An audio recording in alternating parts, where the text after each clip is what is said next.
আপনি যদি ওজন কমাতে চান তাহলে সকালে খালি পেটে খেতে পারেন।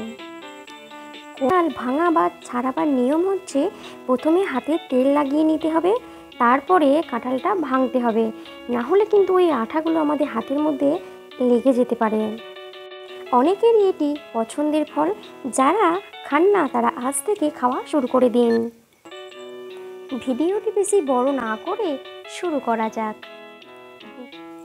কাঁঠালকে আমরা উপকারী ফল হিসাবে ধরে থাকি। এতে প্রচুর পরিমাণে আয়রন থাকে, এটি খেতেই পারেন। তো কাঁঠালে প্রচুর পরিমাণে ক্যালসিয়াম ও ম্যাগনেসিয়াম থাকে, হাড় মজবুত করে, অস্টিওপোরোসিস রোগ প্রতিরোধ করতে সাহায্য করে। আপনি যদি টেনশন মুক্ত হতে চান তাহলে এটি খেতে পারেন, আপনার নার্ভাসকেও কম করতে পারে। কাঁঠালে যখন কাঁচা থাকে তখন আমরা এটিকে এঁচোড় বা কাঁচা কাঁঠাল বলে থাকি, আর পেকে গেলে আমরা এটিকে কাঁঠালি বলে থাকি। কাঁচা কাঁঠালে তুলনামূলক বেশি ভিটামিন সি থাকে, ত্বক, নখ, চুল, দাঁতের পুষ্টি যোগায়, চর্মরোগ প্রতিরোধ করে।